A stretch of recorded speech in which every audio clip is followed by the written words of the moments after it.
산삼은 깊은 산속에서 자라는 두릅나무과의 여러 해살이 풀입니다. 줄기는 해마다 한 개가 곱게 직립하고 녹색이며 가는 원기둥 모양이고 반들반들하며 높이 60cm 정도까지 자랍니다.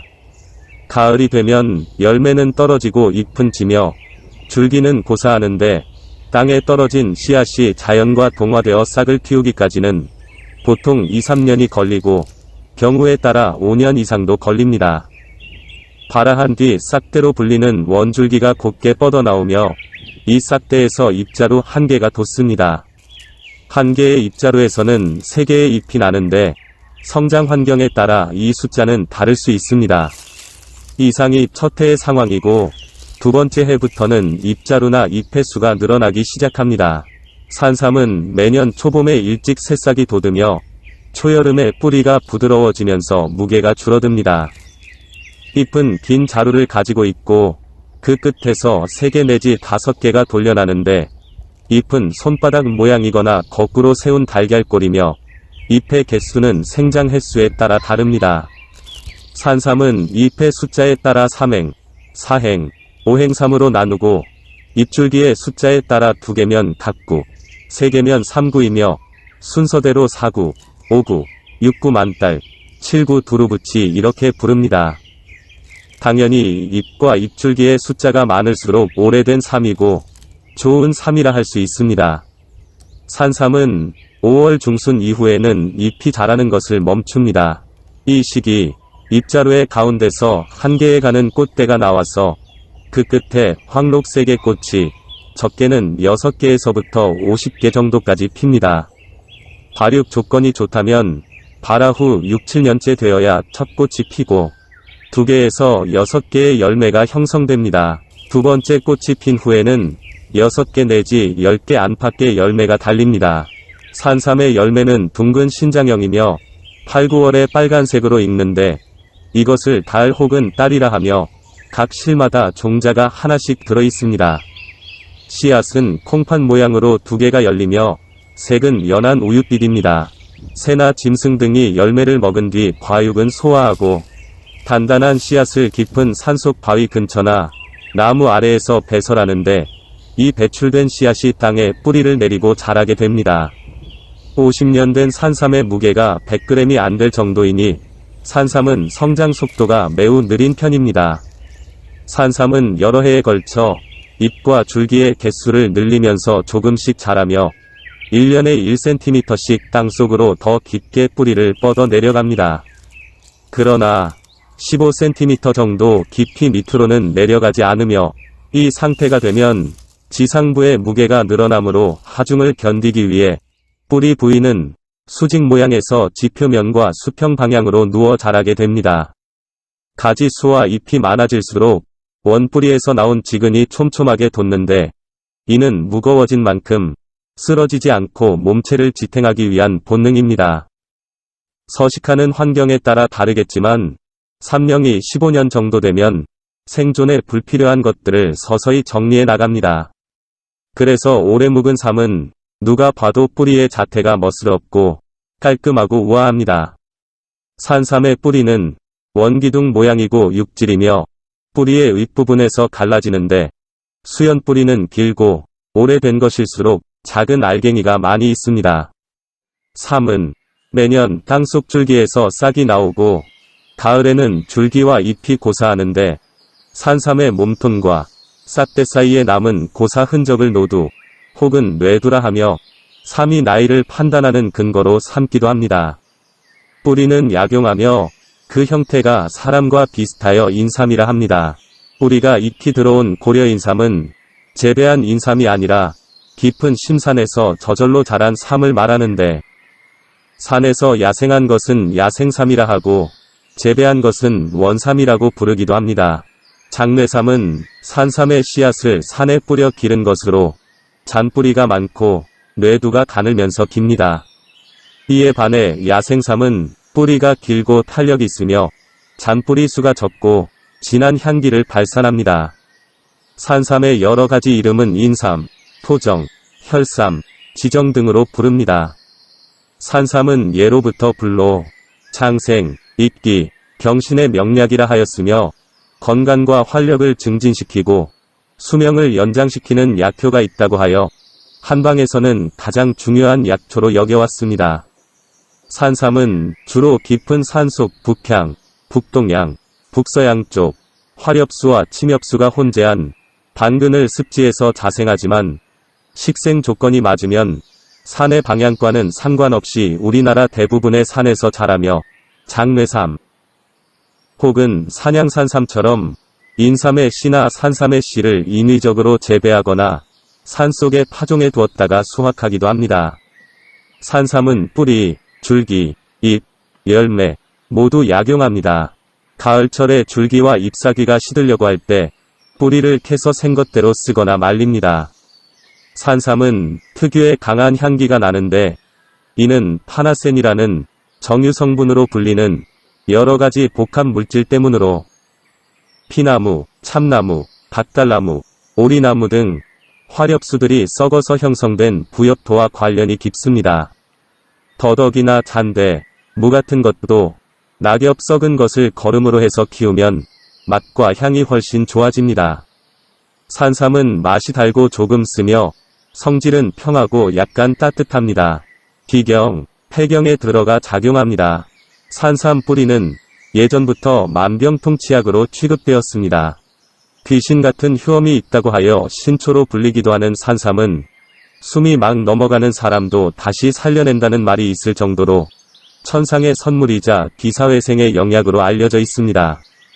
동의고전에서는 삼을 오래 먹으면 기억력이 좋아지고 몸이 거뜬해지며 오래 살게 한다고 하였습니다. 또한 몸이 허약해졌거나 속에 병이 났을 때 삼을 사용하면 제1가는 요약이 된다고 하였습니다. 사람이 산삼을 먹으면 정신적, 육체적 활동력이 강화되고 체력이 빨리 회복됩니다. 강장작용은 산삼의 잎, 줄기, 꽃, 열매도 나타냅니다. 또한 산삼은 면역 글로불린의 양과 림프세포수를 늘려서 몸에 나쁜 영향을 주는 물리적, 화학적 요인에 대한 저항성을 높입니다. 산삼은 남녀의 성선을 자극하고 중추신경계를 흥분시키면서도 피로를 빠르게 회복시켜줍니다. 또한 콜레스테롤에 의한 동맥경화증 발생을 억제하고 조혈 기능을 강화하여 적혈구, 혈색소, 백혈구 양을 늘립니다. 산삼은 물질 대사에도 좋은 영향을 주고 염증을 제거하며 상처를 빨리 아물게 합니다. 몸이 허약하고 여이며 맥이 없어 자꾸만 눕고 싶어지는 허약증에 잘 듣습니다.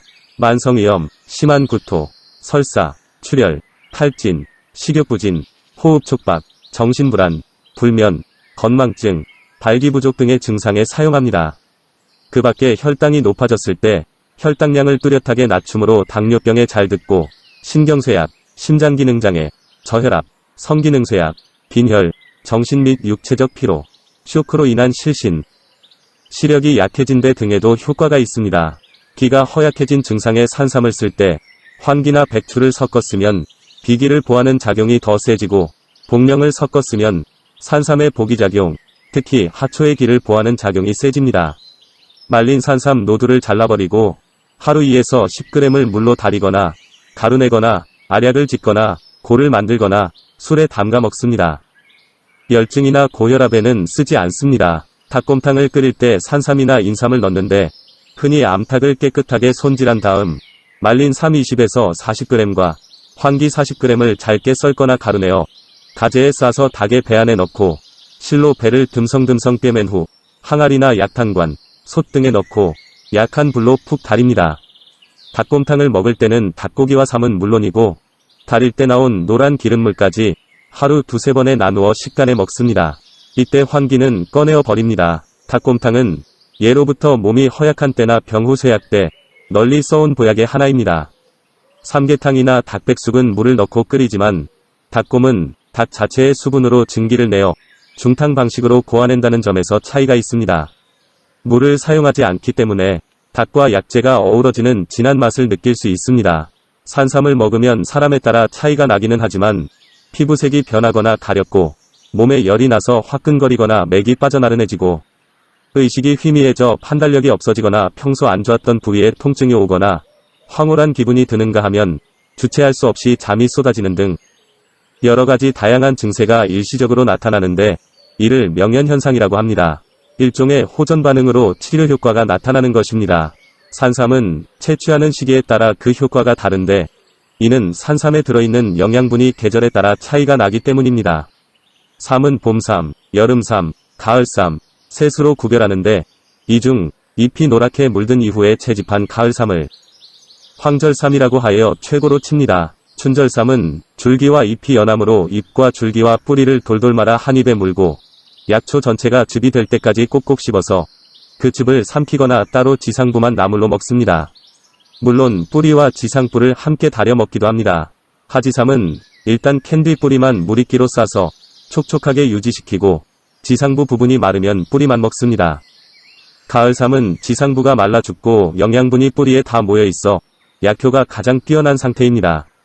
산삼을 캐려면 일단 산삼을 잘 알아야 합니다. 산삼이 살 수 있는 입지 조건의 기본은 큰 강이나 계곡, 호수 주변, 경사가 완만한 산의 동쪽 방향, 화렵수와 침엽수가 섞여 자라는 혼혈임지대에 유기물질이 풍부한 토양입니다. 산삼은 직사광선을 받으면 잎이 금방 시들어 죽어버립니다. 그래서 산삼이 발견되는 곳은 대체로 흙이 매우 부드럽고 얼굴에 문질러도 좋을 정도의 비옥토여서 산삼이 안정적으로 성장할 수 있는 동북향 5부 능선과 8부 능선 사이에서 주로 많이 발견됩니다. 큰 나무 아래의 반그늘이 햇볕을 막아주어 일조량이 적당하고 주변에 물길이 있어 수분 공급을 적당히 받을 수 있는 적당히 습하면서 적당히 그늘지고 적당히 통풍이 잘 되어야 합니다. 하지만 이 적당히를 수치화할 수 없기에 경험에 의한 감으로 찾는 경우가 대부분입니다.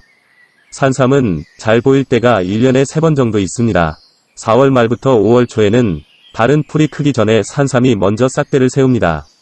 7월에는 열매가 빨갛게 익어 눈에 잘 들어옵니다.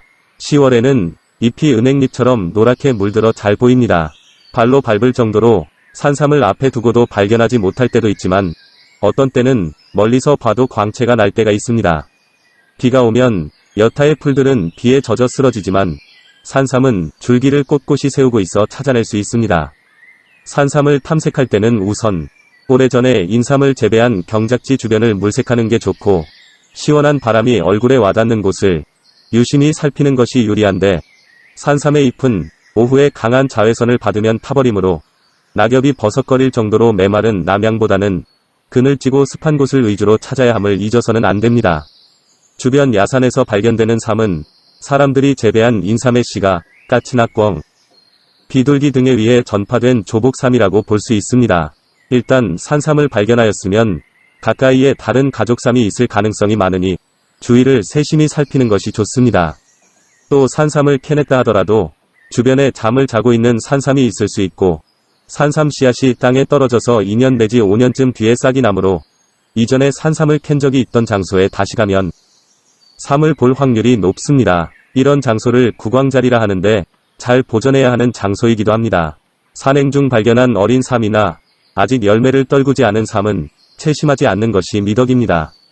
8월 이후에 열매가 여물어 떨어질 무렵부터 채취하는 것이 약성도 좋고 채취한 이후에는 삼이 자라기 적당한 곳에 씨앗을 뿌려준다면 이런 것들이 산삼의 멸종을 막고 후손들을 위한 길이 됩니다. 내 생전에는 그곳에 채심을 하러 가지 않겠노라 하는 마음으로 산삼이나 인삼의 씨를 산에 뿌리거나 이식하는 것은 의미가 깊습니다.